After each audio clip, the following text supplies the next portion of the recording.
Hey everyone, welcome to Queerly Recommended. I'm your host, Kris Bryant, and with me, as always, is Tara Scott. Woo! Hey everybody, it is episode 11. Now, something big happened since the last episode. Well, Kris, you got your first haircut in more than a year.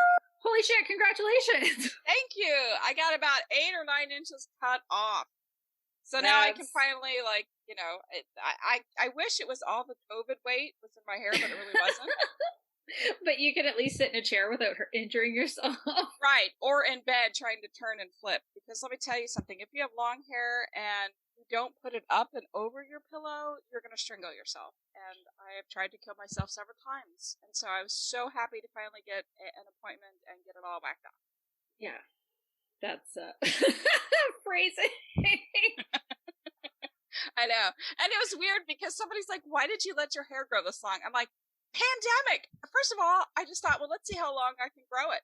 Because where else am I going to go? What am I going to do? There's nothing going on. So let's have a challenge. Let's have a health and beauty challenge. Let's see if I can let's see how long I can grow it. But I cut it back in April of last year. I think my mom hacked off a couple of, every year I usually get about 10 inches cut off. It usually stays about the same length, but I just let it grow. And so I'm glad. I feel free. I feel lighter. Yes. But I'm also sad because I really love long hair. Well, I mean, you know what the answer is. Another challenge. Another challenge. The challenge for 2021 is grown out again. Oh, so, yay! I know. And you have some exciting news too. Something great happened in your life. It's true. I was able to go for my first vaccine because in Alberta, there are a few provinces in Canada where they opened the eligibility for the AstraZeneca vaccine to 40 and above. And for once, being over 40 is paying off with more than just perimenopause and a bad attitude. So isn't that great? I mean, unfortunately, our government is kind of, and by kind of, I mean shockingly, colossally shitting the bed when it comes to the response here. So we're recording this episode about a week and a half, like about a week and a couple days before it's actually going to go live. So I don't even know what the numbers are going to look like at that point. But our province has, I'm trying to think what our population is. 12. Nobody lives in Canada. Nobody lives in Canada. No, I mean in Alberta it's probably about 3 or 4 million people total. Oh, wow. And yesterday we hit our new record high number ever of 2,500 new cases. Like that's of where we're at daily now. So I think our premier is trying to vaccinate our way out of it, but it's like, okay, but it's not the 40-year-olds that are driving new cases, you asshole. we're the ones who have been staying home and doing our best. And so I don't know. We'll see what's going to happen. And obviously, of course, like it is. As much as I say it's bad here, it is nothing compared to what's happening in some countries. Oh my gosh, I know. Like what's happening in India is absolutely heartbreaking. I was glad to see that your country's leadership is finally like releasing vaccines and releasing materials for vaccines to go help over there, because it's one of those things that yet again is showing a lot of the inequities, and it's heartbreaking. And so at the same time, while I'm so grateful to have had mine, I also just wonder, like, how can we help people in other countries get access? Well, I think we're slowing down in the U.S. I think people have, people who want the shot can get it.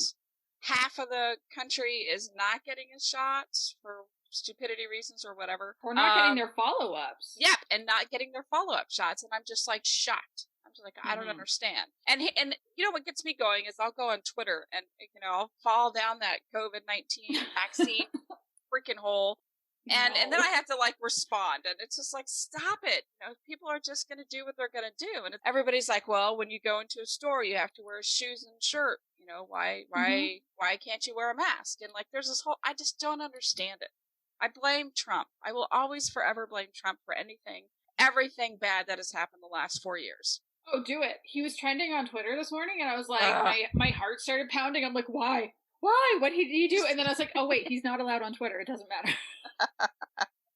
And my mind goes to, like, I it's like when you read a book or when you see a movie, you're all about the angst. Like, you think something bad's going to happen. And I feel like whenever I see his name, I think something bad has happened. Because when is it ever good?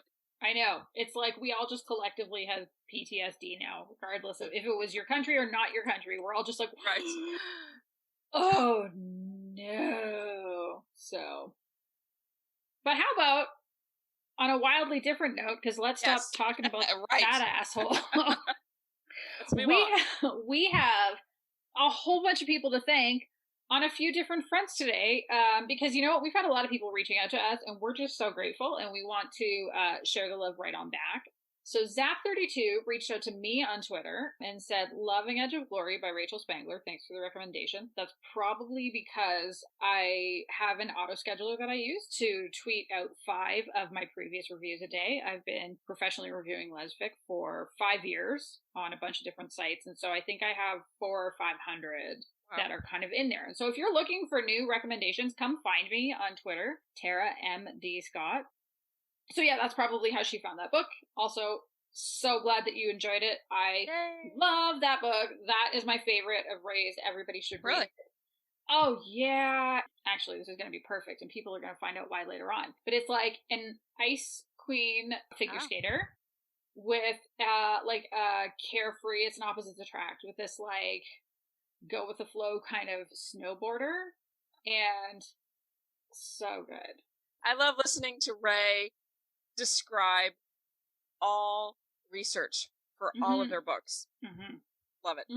Oh yeah, and this one was great. Like, go back to if you look for Edge of Glory on their blog, like some great stuff happened there. One of the things that I really, really loved about that book, especially with the character who is the snowboarder, I think her name is Corey, is it just talks about how muscular she is, which is like, yeah, you're an Olympic level snowboarder. Right. That's exactly what's going to happen. And so I just, stunning book. But that's not even the whole tweet. So she then goes on to say, "Found your podcast. Never will have enough time for all the great recommendations, but I will try. I started with episode 3 in solidarity with Chris Bryant. As an herper, will listen to all." Herper for life. Right? Yes. Yeah, no, thank you, Zap. We're so, so glad that you're enjoying it. I mean, we're not going to hold it against anybody if you can't get through all the recommendations. Right. And Wendy left a review on Apple Podcasts that says, "Kris and Tara are awesome, and I love the show. They have a great vibe." Yes, we do. Thank you, Wendy. We're so glad that you liked it. And you know what? Thank you to all the people that have left reviews or have even just left ratings. It really does help other people find the show. We really appreciate it. Wendy, we're sending you an air high five from afar. Now that we're vaccinated, maybe we can turn it into an air hug or something like that. Wendy lives in my state. She's on the other side of the state. So here's a high fives to Missouri State, even though we hate Missouri and the politicians in Missouri. Yeah. I was about to say, I don't hate Missouri. I don't know anything about it. And then you said the politicians, and I'm like, oh, I know that one. Josh Hawley can go die in a fucking fire. I know. He's the literal worst. Oh, God. Wasn't he the only guy that voted for something? Voted against the against the Appy hate thing? Like, who hurt him so bad? Who didn't kill him enough? Well, or that one. I don't know. That it's a hurt thing. I just think that he's just the most entitled white dude in Missouri who feels like the world belongs to him. And it's just him and Ted Cruz. Just horrific people. Canada does not want Ted Cruz back, by the way. F you for that. Take him! Yeah, so... We also had a few people who used Ko-fi to support the show, and we want to thank all of you who did that. If for anybody who doesn't know what Ko-fi is, it's kind of like a digital tip jar.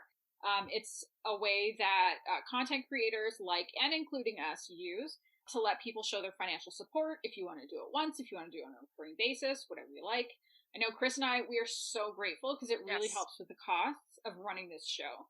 And so, these 3 amazing people, we don't know all their names, especially the first one, who literally didn't leave any kind of a name, fake or otherwise. But they said, "Always up for a queer podcast, and frankly thought I'd already subscribed, so a donation was in order for my negligence. Take care, ladies." Thank you. Fangirl Loves Pizza says, love the podcast. The recommendations are wonderful. Thank you, Fangirl. You also are wonderful. And Nancy Jean shared, you make me enjoy hearing about gaming. So weird. My Kindle thanks you for the new books to explore. My being thanks you for bi, pan, and trans non-binary visibility. My cat Patsy and I find joy in the audio hangout. That is all. Thank you, Nancy Jean, and thank you, Patsy. How freaking cute is that? Yeah, you know what's funny? If you would have told me this time last year that I would be doing a new podcast, because I had a different podcast at that point, but if it was like, if you would have told me at that point last year, hey, guess what? You're going to be doing a podcast. Kris is going to be your partner. You're going to talk a lot about video gaming. I would have been like, are you fucking high? And you know what? I love it. I am having so much fun with gaming, and I love that people are picking up on the fun that we're having, because that's, you know, I am having an absolute blast doing this, and if people are finding content to enjoy along the way, that makes my heart happy. That's great. And Patsy. I mean, come on. Come on, right? A cat named Patsy? That's the cutest ever. Cat listening to our podcast. Mm-hmm. Okay, so it's time for listener questions. We got a question this week from Queer Weirdo Human Being on Twitter. What do y'all wish that straight would know about queer people, aka wish it was common knowledge? And I'm going to go ahead and take this one because because my thing is, just because you're straight and you're a woman does not mean I want to have sex with you. It does not mean that I'm attracted to you. It just means you're my friend, or you're just a woman I just met or see. I feel like there's this, that's the one thing that people either want to know, are you attracted to me? Or think in their head, oh my God, she's attracted to me. Or, you know, I mean, I feel like that's not even a thing. That's a thing that should not be a thing. Yes. What about you? I absolutely agree. I'm going to yes and all of that. So I feel like for me, it's a little different because, and I mean, to do this, of course, I have to kind of disclose my, like, where are my queerness, things or labels or whatever. And so for me, I am bisexual. I feel like I could use the term pansexual equally well, but I also feel like not as many people understand it. And so I use bisexual with I've seen a few different definitions for it, and the one that resonates best for me is that I am attracted to my own and other genders. And that's, you know, kind of an important thing. And I am married to a straight man. I also identify as a genderqueer woman. I don't identify as fully non-binary, but I in some ways feel some kinship to some non-binary people. I don't feel like I exist outside the binary. I feel more like I slide along it. So that there are days when I feel more feminine, there are days when I feel more masculine. I haven't changed any pronouns. I don't feel like that's kind of important to me. And so I think all of that said, I guess the thing that I wish straight people would know is just don't assume anything, and take a step back from whatever stereotypes that you might have. And especially as a person who is attracted to multiple genders, don't assume, similar to yours, like, don't assume I'm attracted to everybody, because I'm not. Definitely don't assume that I'm sleeping with everybody just because I've adopted the bisexual label. I've actually been asked that before. I have been asked flat out. I'm not going to say who asked me, but I've been asked flat out if I am practicing, if I'm a practicing bisexual, to which I was like, are you asking me if I'm sleeping with other people that are not Neil? And that was exactly what the question was. And which is like, no, because I'm not polyamorous. Like, those are very different things. Bisexual does not equal polyamorous. So, like, kind of take all of that idea about, and I mean, polyamory is absolutely fine if that's your jam. That's not something that I've ever taken on as a label. It's something we've never pursued it. We've never. So again, no judging, but it's not who I am and what I do. So don't assume that just because of the way my attraction works. And then the other thing is also, don't assume just because I use she, her pronouns that I buy into any kind of universal idea of womanhood and kinship around that. Like, my experience is going to be very different from anyone else who identifies as a woman. I don't want to, I don't like the, almost like that women, am I right? Or the like, just because I have a period doesn't mean that I don't know, I'm articulating this very badly, but basically, like, I just hate gender stereotypes and I don't buy into them. And often when I see stereotypes, like, I fall more into the stereotypes about men, which I don't always love because I'm not a super big fan, especially of cisgendered straight men. But yeah, that's my, like, I guess that's my thing. I wish straight people knew that we were more than the stereotypes about us. Well said. Yeah.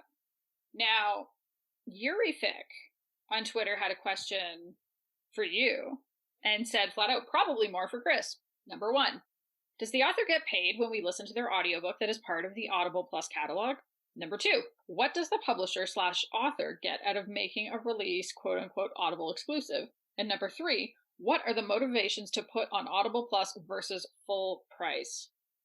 Now, Kris, you don't actually manage making, like, the production of your podcast. This is the podcast. The production of your audiobooks, which are very different. Right. Do you know any of this? Unfortunately, I don't. I just know, I really don't know. I don't know how the process works. I just know, like, hey, we're going to put this book on audio. Are you okay with this narrator? We talked about that last week or last podcast about narrators and how we pick them. But that's it. I get quarterly statements that say, how many audiobooks have sold, but that's it. I don't know when Bold Strokes Books puts them in any sort of category, and if they do, I just don't know the answer to that. Here's the thing, however. We know that there actually are some authors who listen to this podcast. Hello, we love you. Thank you for following us. And if anyone listening happens to know the answer to these questions, we would love for you to send them to us, and specifically, please email us at podcast@queerlyrecommended.com, or you can DM us on Facebook, Instagram, or Twitter, and then we will share the answer on a future podcast episode because, I mean, I gotta be honest, I'm curious to know the answer to these questions too. And yes. I don't know what they are.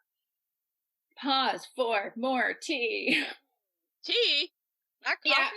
No, I can't drink coffee. It fucks with my anxiety. I used to drink coffee.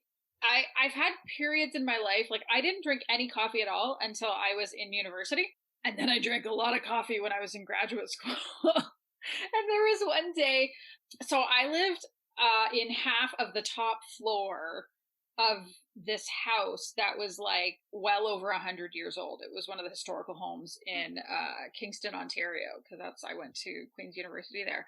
And on the other half of the floor was a first-year med student, and we each had our own space, but we were kind of like roommates. And I said to her one day, I was like, Charm, I feel like my eyes are like bouncing all over the place. And she's like, you got to drink less coffee. And I was like, I can't do that. I can't, I'm not doing that. And, I did end up having less because I started getting heart palpitations, which again is like your body just being like, fucking calm down, dude.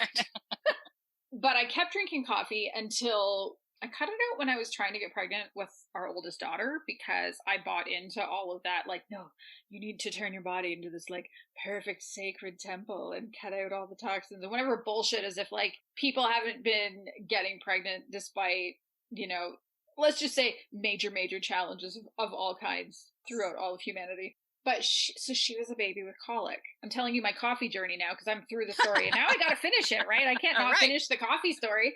So I had no coffee at that point for more than a year. I had no caffeine at all in more than a year. And I was like, well, she's not sleeping, so I'm not sleeping, and I'm not functioning. And I'm just going to try this. Like, yes, I might get the jitters. I was kind of afraid that I would just be like, it would be awful. And I had that first cup of coffee and I was like, oh, this is very nice. And it just went down like water.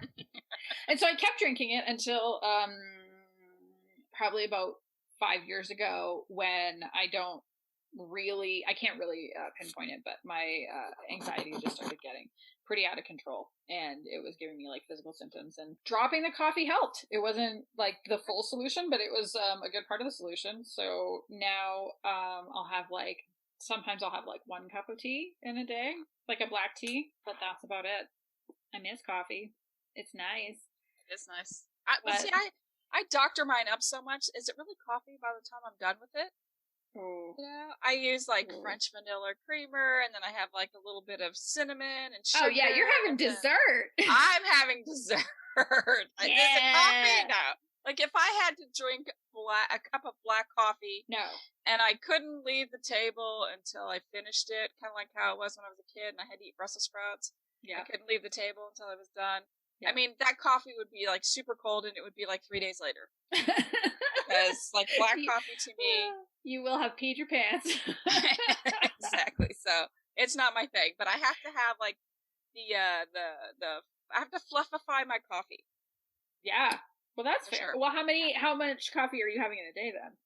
I only have 1 cup because same reasons, anxiety and just, you know, I fight sleep. I mean, I don't fight sleep. I have an issue with sleep. And so I take medication to slow everything down. And that's how I'm able to sleep. But I can't have coffee past like 11. Noon. Yeah. Yeah. Like noon for sure I won't have coffee. But I try to usually just have 1 cup before I leave for work or before I start work, depending on if I'm going into the office or not. And that's it. And then that sugar helps wake you up with the caffeine. It does. But I think, you know, it's so funny because I remember one time I had 2 cups of coffee and I was talking to 2 of my engineers and I was just blah, blah, blah, blah, and one of them looked at me and said, "How many cups of coffee have we had today?" And I was like, "Oh my gosh, you know what? I had 2." And they could tell that I had 2 cups of coffee. So I'm just like, I need to cut that off. So, oh my God, that's so funny. So, in other news, for our listeners who love FF romances, the Lesbian Review, which is a site that I am a part of, I've been reviewing there for 5 years, we've recently put out a new best of list, which is the 52 best Thawing the Ice Queen books. Lots of people love their Ice Queen. Yes, they do. And so I really think, you know, Sheena's just doing a service to the world. Everybody needs to read them. And actually, Kris, you have a book on there. I do. My book Temptation has made the list. Mm-hmm. And now, did you always see that as an Ice Queen romance? You know, I did because Brooke Wellington is, you know, she is running her family empire, and she's had really bad relationships, and she just got out of a divorce, and she has a 6-year-old son, and she doesn't have time for romance or any sort of relationship. So I made her as stoic and as unemotional as I could, because I think it's a lot of fun to see the cracks as you're writing, see the cracks and the Ice Queen starting to thaw just by little things. It doesn't have to be, you know, she might notice the love interest, but she won't put those thoughts in her head because, you know, once they do, they'll never leave. But every so often something, you know, sneaks in and crack. So I love writing Ice Queens. I should do it more. But I think that this was a special story. I threw in as many tropes as I could, just because they're fun. Tropes are fun to write. People like tropes. And Ice Queen was one of them. So I really enjoy it. Love it. So yeah, if you, dear listener, have been saying to yourself, where are all the Ice Queen books at? Head on over to Lesbian Review, and we can drop the link in the show notes as well if you don't want to do that. It's a great list. It's a great list. Now, I feel like maybe we should talk about what we've been reading or watching. Now that we've talked about everything from our Trump PTSD to our coffee drinking habit. Yes. So I rewarded myself this week. I finished my manuscript. I finished my blurb. Oh, you know, congratulations. Thank you. I'm a super procrastinator. I wait till the last minute on everything. Like if I say, I have 3 months to write this book, you know, I'm still struggling in the 11th hour. So, so I rewarded myself. I said, I'm just going to watch some totally random, really spacey film. So I found a movie that had Anna Kendrick, Toni Collette. What's not to love? Right? So far, you know, boom, boom, awesome. And Dolls from Winona Earp.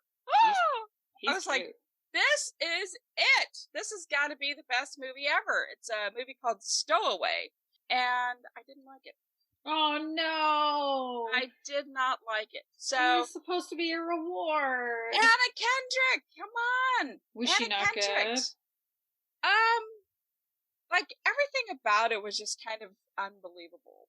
And so, I mean, and I am an author. I know about stretching the imagination and trying to, ask for forgiveness from your readers, just to suspend your disbelief. And this one was just, it ended. I was like, wow.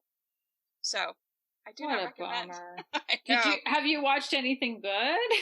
Yes. So this is awesome. Okay. So, I'm torturing myself and I started watching The Handmaid's Tale. Oh, no. Yeah, season 4 just started, and I'm ready. Had you already watched all the rest of it? Oh, yeah. Yeah. Okay, so you're just catching up on what's new. Right, because they just released, so what they do, and this is what I love, so Hulu doesn't release everything at once, because everybody on Earth would binge watch it, and then it would take 2 years to build another season, and then you forget, then you have to go back and rewatch it. So what Hulu does for Handmaid's Tale is they release the first 3 episodes of the new season, and then once a week you have to watch it. So you get that fix. You get that 3-hour fix of holy shit. Yeah. So that was me. So yeah. So it was really, I just tell myself, well, why do I do this to myself?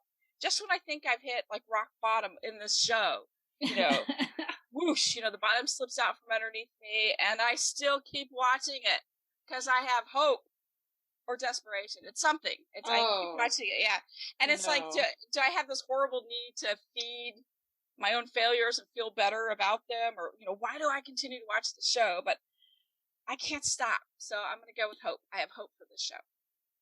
I remember distinctly, I think it was in its first season, and one of my coworkers was like, you need to watch this show. It's so amazing. Need to watch this show. Right.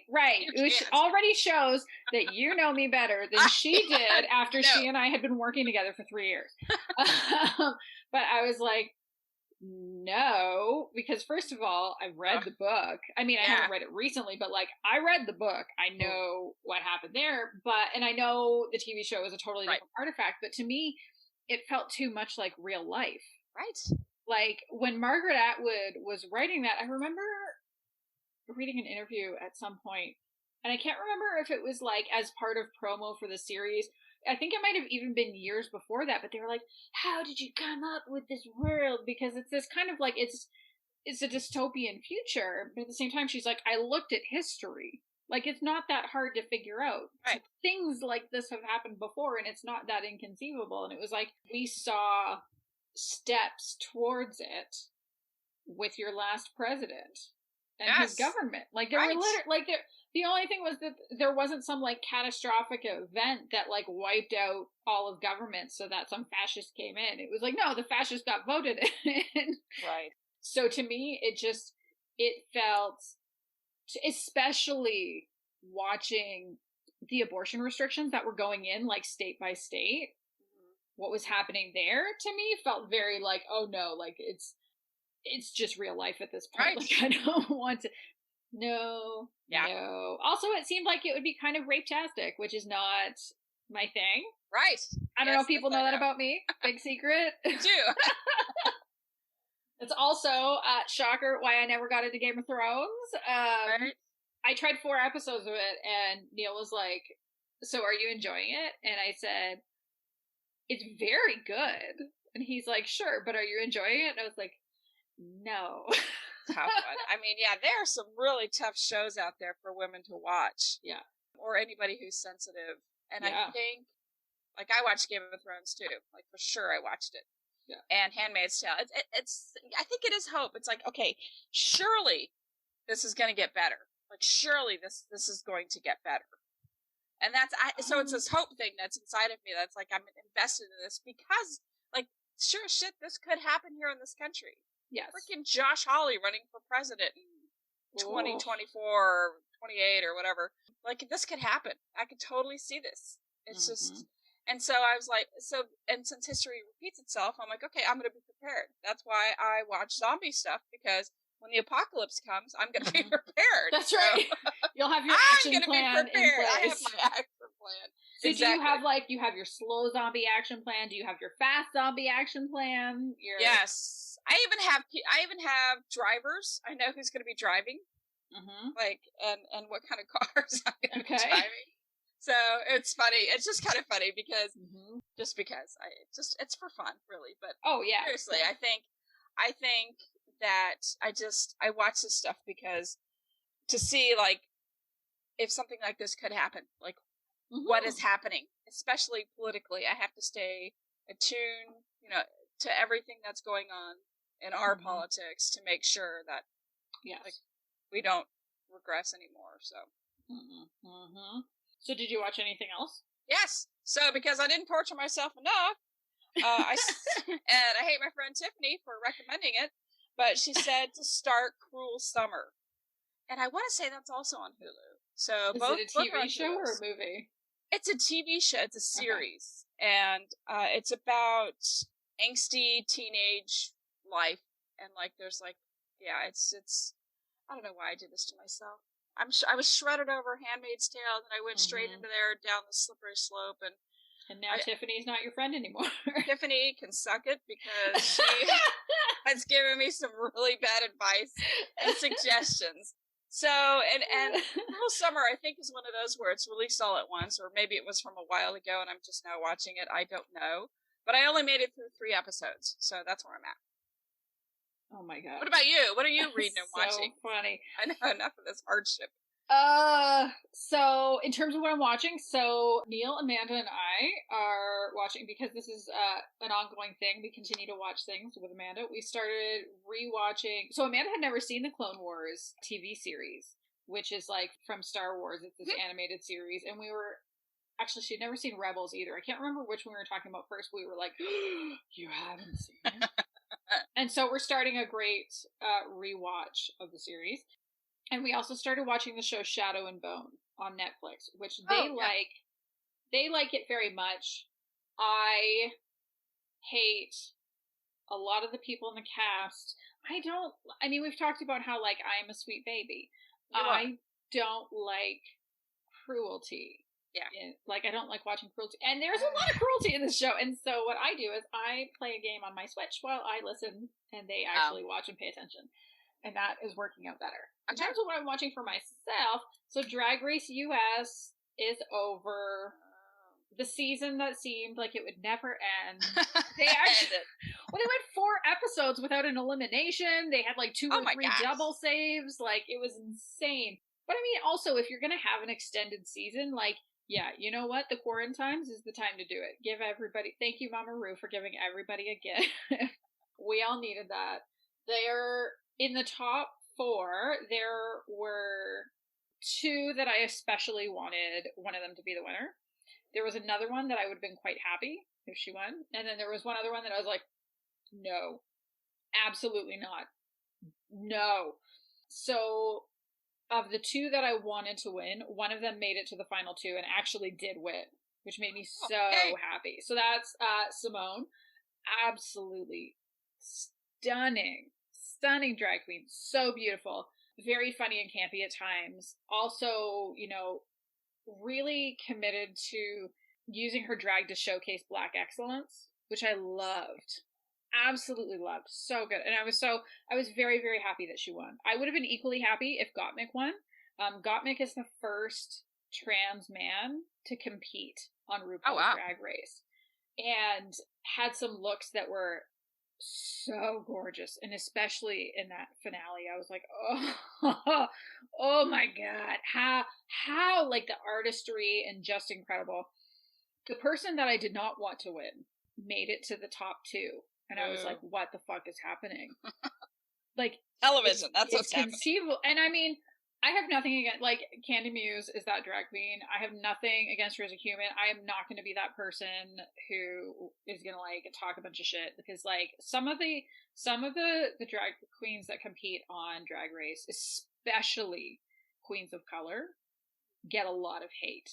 There's a lot of racism in the fandom, unfortunately, and I think it's really gross just how many of the Black and Indigenous queens that have been like driven off of social media by it. That is not me. I'm not going to talk that kind of shit about Candy Muse. It's just, for me, she was actually eliminated in one of the earlier episodes, and RuPaul was just like, I'm not ready for you to go home yet. Oh, wow. And so to see her land in the top 2, and like, to be fair, that particular lip sync that got her from top 4 to top 2, she definitely did better. She was competing against a drag queen who was injured, but I was talking to my brother and sister-in-law about it. They're the ones that got me into Drag Race in the first place, and I was like, I just, like, what?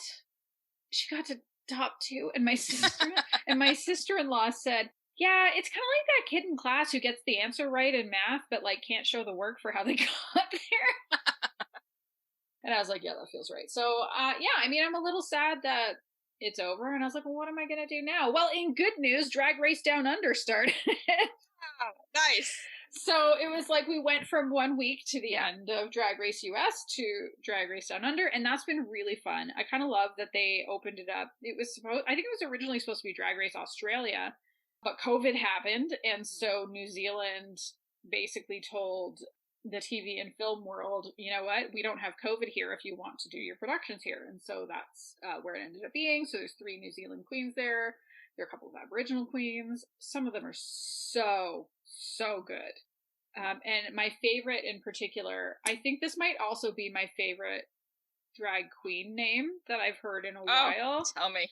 Is Karen from Finance. And her entrance look is inspired by Jane Fonda in 9 to 5. It's just... I love it. Spectacular. I don't know who's going to win. Like, I'm not totally sure. Usually I have some kind of like, this is who I think the top 4 is going to be. I'm not sure yet for the full top 4, but I do hope that Karen from Finance makes it there. Because so far, she is the queen of my heart for this season. So, yeah, there's that. But in terms of reading, I think, for people who've been listening the last few episodes, I've been talking about how I've been kind of like digging into the history of punk music very specifically. And my latest book that I've picked up is definitely along those lines. It's not recent, but it's called Please Kill Me, The Uncensored Oral History of Punk by McNeil and Gillian McCain. It was recommended to me by a friend at work. It was the same friend who's been like helping me with actually getting into the music, with Spotify playlists and stuff like that. And it's really, really interesting because it's the first time I've seen a nonfiction book like this, and I'm sure there are others like this. In fact, I think like McNeil has done other ones like this. But instead of it being like following some kind of a narrative where it's like told in the third person and this happened and then this happened, it just goes from person to person. It's like quotes from people. And you go from like quote to quote to quote to quote.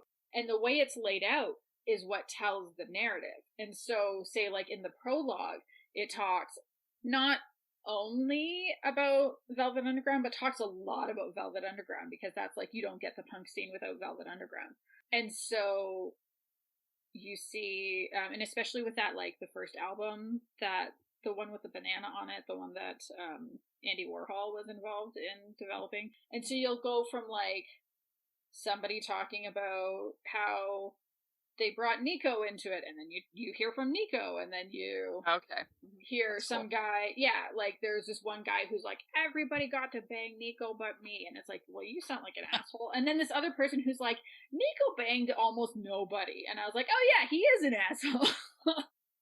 So if you're at all interested in the history of punk, I really recommend it. And if you're like, okay, but is it queer? There is a guy who talks about having sex with Lou Reed. So there you go.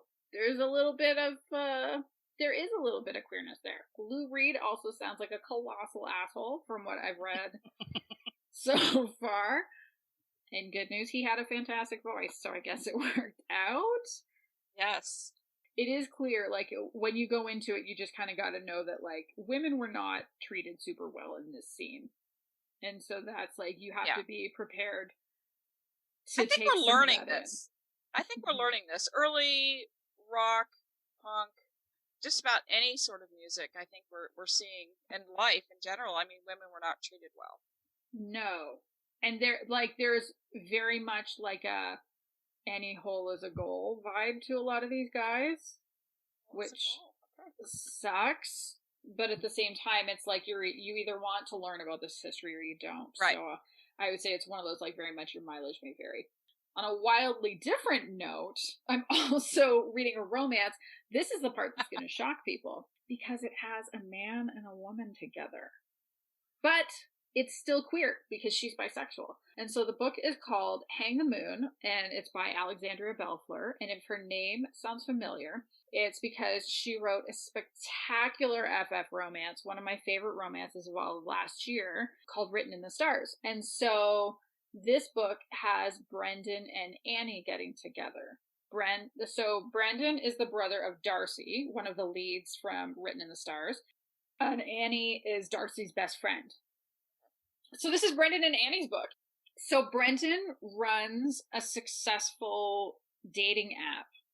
Like he is the founder and creator of this dating app, I believe. Nice. He's at least like it's his company. And Annie, I don't really understand what she does. It's some kind of like, she works in HR, she does corporate strategy. I don't know. That's not the part of companies that I work in, so it doesn't really matter. But the important thing is that Annie comes to Seattle because she wants to visit her best friend Darcy and Darcy's girlfriend Elle. And Darcy and Elle are in Canada. Damn it, Canada. They're on vacation. So she visits when they were on vacation? She didn't, like, plan it out? She works in finance. It's a little bit of it's a tiny plot hole. I'm not gonna lie. Oh, no. I'm not. I'm just saying, wow.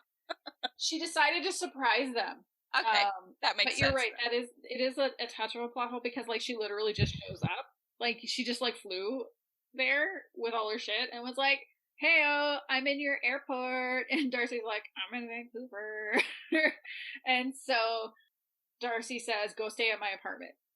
Don't get a hotel. Stay at my apartment. I'm gonna send somebody over so that you can get in." She sends her brother over. Brendan is Darcy's little brother. And it's like, this scene is so great when Annie's at the building and she's waiting and she's like, "Who's this hot guy getting out of this car?" And then she's like, "Oh fuck."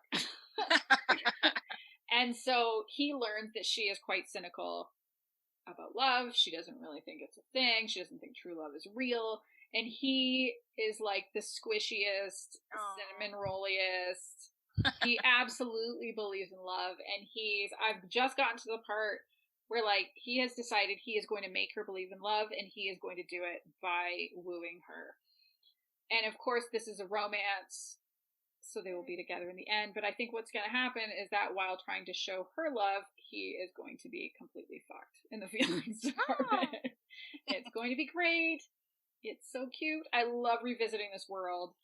And I'm pretty sure the next book is going to be another FF romance. So I kind of like the continuity. Like, there's another friend in the friend group who is single, so I think it's going to be her turn next. Nice. It's so cute, and it's out June 1st, I think. Okay. So it's not out yet, but if that sounds at all interesting, I think, I don't read many stories about bisexual women who end up with men, but it's kind of nice, yeah.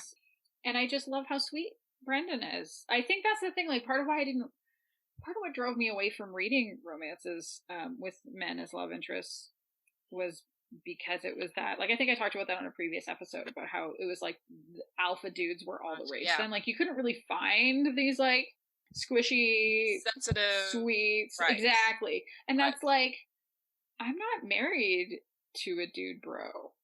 I'm not married to this, like, I'm going to tell you what, like, that would just never work. Right.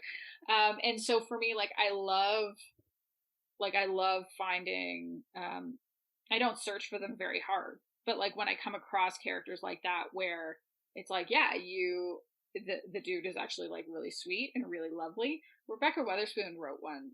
I actually edited that book for her, but the book Rafe, I love so much because he reminds me of Neil, like this beardy dude who takes care of the kids and who, like, it's just lovely. So yeah, I love it.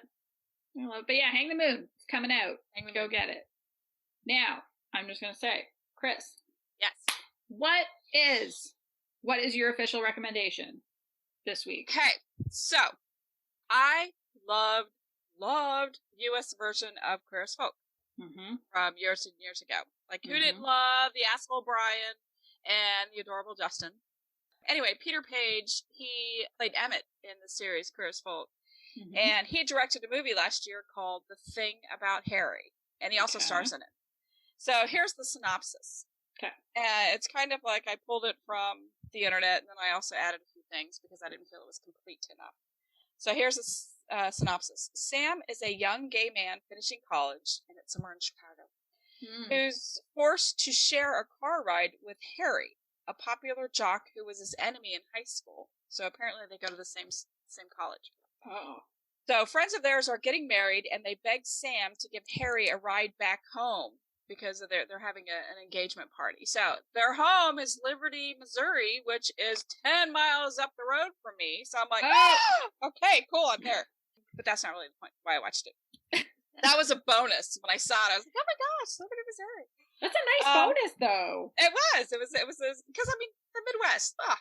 Okay, so things take an unexpected turn when the car breaks down, of course, and they have to stay the night in a seedy hotel, of course. Sam learns... Is there only one bed? No, there's actually 2 beds in this one. Okay. Sam learns that Harry has come out as pansexual, opening the door for a potential romance. Nothing happens, but they bond, and even though Sam says best friends could never date, you see and feel his longing for Harry. So, first of all, Harry, played by Nico Taro, I think that's how you pronounce it, Taro, he's pansexual and super adorable. Like, super adorable. Like, you would totally love this guy. He's very carefree and goes with the flow. He doesn't really seem to have ambition, unlike Sam, who's like this, like, really, he's very driven. He has a plan. He knows what he's going to do after college. And they're complete opposites in life, but life keeps throwing them together. So this takes place over several years. It's like they run into each other. They run into each other at a party, and they run into each other here and there. So Sam, he looks like he's so just stiff. He looks like he doesn't have any fun ever. And, he was teased in high school. And the reason why he just had such a negative experience with Harry in high school was because Harry gave him a nickname, and then somebody took it a step further, and so his whole high school, he was called a certain name, and I honestly can't remember. I think they called him Samantha or something like that. Something Samantha. So, and Harry doesn't even remember it, so he calls him out. Sam calls him out when they're in the hotel room. They're just, like, hanging out, and he's like, you're the one that gave me this. And he's like, really? He goes, I'm so sorry. He's extremely, heartfelt about the apology. You feel it. And he's like, how did you not know that I admired you in high school? And so he's like, you were out in high school, and it was something that I could never be. And so the whole exchange is super sweet. And so, like I said, the movie spans several years, and they bump into each other, and they get close, and you just want to scream, oh my God, kiss already. Yeah. And then you're like, no, wait a minute. Harry's kind of a jerk, but he's not really. He's super sweet, and he's super smart. And so, like, you're pulling for them the whole time, and so it's, the ending is good. It's a good ending. Yes, it is a good ending, and it has a pansexual main character, and it's mainstream, like, movies. The quality is great. I really enjoyed it. Yeah, I thought it was a great movie. I was super excited that I saw it, and it wasn't one of those where I started, I was like, this is horrible. It's really cute. It's very, it has that Hallmarky feel, which is what I like. I like the fresh, sweet romance. And so I recommend The Thing About Harry. I feel like I should see this one. I think I might actually like this one. You would totally like it. I agree. Oh, I'm going to see if we can get it in Canada. Yeah, I want to say, I don't know what it was on. I don't know if you talked into your Yeah, I did my magical remote, and actually I don't even think I did that. I think I Googled, because sometimes a lot of the LGBTQ movies are either like coming out stories, like 80% of them are high school, or college, and then you have the 10% that are like the old lesbians from period piece, like we talked about. And so I was trying to find something that was a little bit more adult, and so I think I Googled best queer movies of, I went through 19, 20, and this year, and so this was last year. That got a lot of good ratings. So I actually did my research and looked before I just leaked this. Before you start watching, you're like, oh shit, Right. one of these This is people are going to horrible. die I know. for sure. Exactly. There's rape or there's death. I need to, Somebody's going to an institution. Exactly. I should use that stupid freaking website that we talk about all the time. But I didn't does even the think dog die? Yeah. I mean, I say stupid, but in a good way. Yeah. But yeah, I should have used that, but I didn't. Oh my god, that's so funny. But you need to watch it, and I do recommend it. It's super sweet, and it has a lot of queer characters, so it's good. Good ending. All right. Solid review. Solid. I like it. I'm gonna look for it. Okay, good. Well, my recommendation this week is actually off of the 52 best Ice Queen books, because I thought, what have I read or watched recently that's a big recommendation? And I was like, nothing. So I needed inspiration. That's not fair. I have been gaming more and reading less, and I'm not playing any queer games right now. And that list just has so many really good books, to be honest. Like, if you go to that list, if you do a search for my name, like, any of the books that has my name to it are ones that I personally vouch for. And my recommendation is the one that I vouch for the most, which feels like a bit of a betrayal to Lee Winter. I'm so sorry. You know I love your book so much. I also love your book so much. I'm so sorry. Yeah, Lee like took that. I mean, she for sure writes a lot of great Ice Queen books. Yes, and to be honest, I also highly recommend, especially her book, The Red Files, has one of my favorite Ice Queens of all time, Catherine Ayers, because she's such a fucking bitch. But like, yes. Watching her melt, but that's not really strictly a romance. The romantic element is very, very strong in it. That first kiss is like insanely good, and it has like a really great kind of snappy dialogue. But if I'm going to pick what I think is like the ultimate Thawing Ice Queen book, it's gotta be The Music in the Mirror by Lola Keeley. And so I'm going to start by reading the blurb. Okay. Which says, Anna is the newest member of an elite ballet company. Her first class with her mysterious idol, Victoria, almost ruins her career before it starts. When she shows she might be a potential star, Victoria chooses Anna to launch a new season around. Now Anna must face down jealousy, sabotage, and injury, not to mention navigate the circus of friends and lovers within the company. The pressure builds as she knows she must pour everything she has into opening night and to prove to her rivals and herself that Victoria's faith in her is not misplaced. In the process, Anna discovers that she and the daring, beautiful Victoria have a lot more than a talent for ballet in common, and that not every thrilling dance can be found on stage. This is a book that actually started out as fanfic. It was an alternate universe fanfic based on, if I remember correctly, which I'm pretty sure I do, it comes out of Supergirl, which I've never seen. Right. Please don't come yell at me. Same. But it's the... there are a few different pairings in there that people get highly passionate over, which is where I'm going to say, again, don't come at me. I didn't write this. I don't read in the Supergirl fandom. I don't. But it's I think it's meant to be the, whoever Supergirl is. See, that's how little I know. Somebody's going to yell at me on Twitter about this. But whoever plays Supergirl, and then I can't even remember the actor's real name, Ally McNeil. Callista Flockhart, her character. Yes. Okay.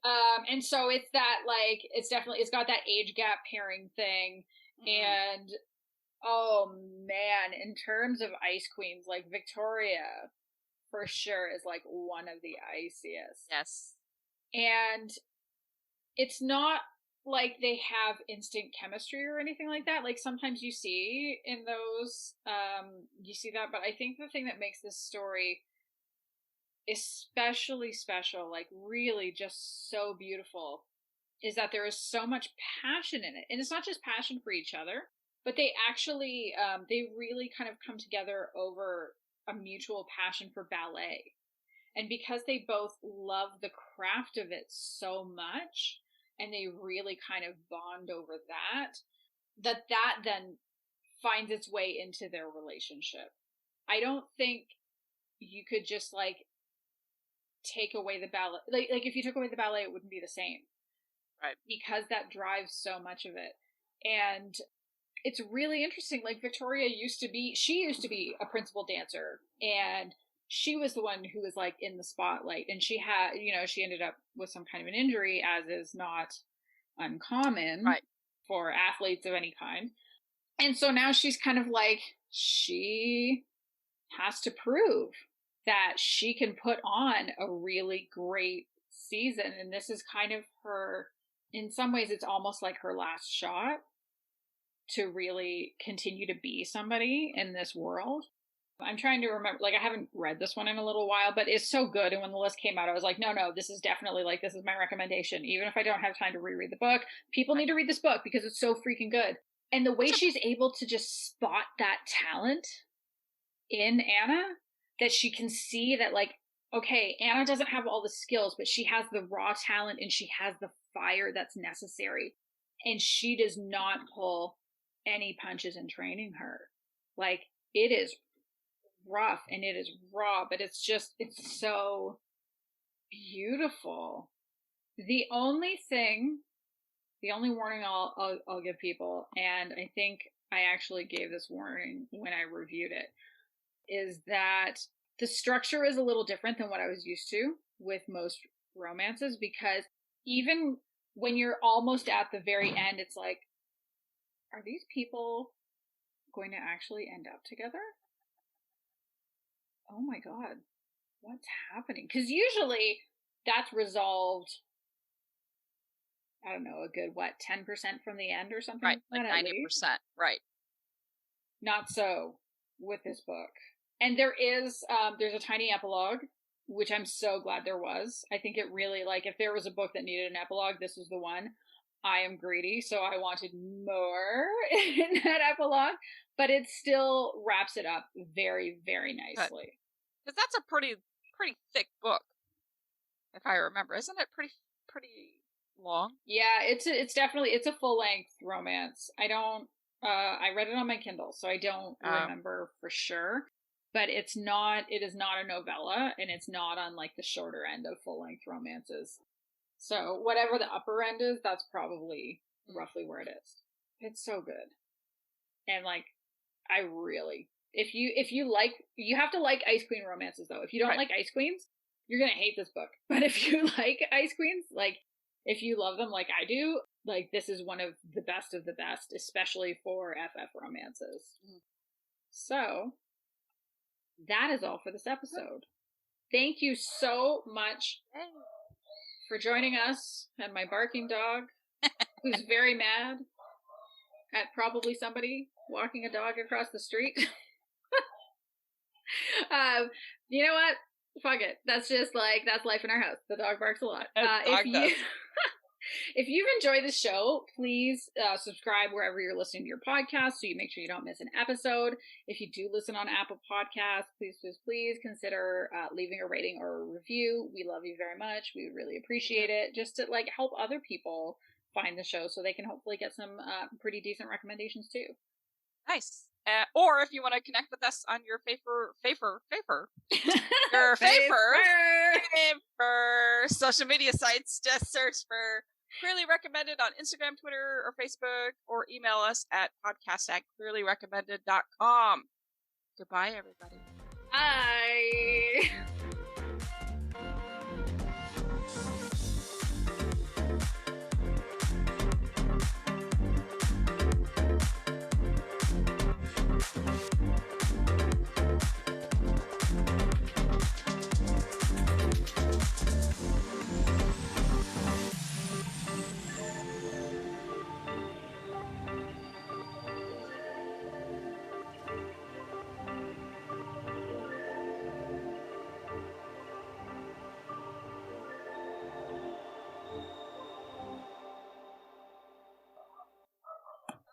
Are you able to hear the dog barking? Yeah, for sure. For fuck's sake. Okay, she appears to have calmed down.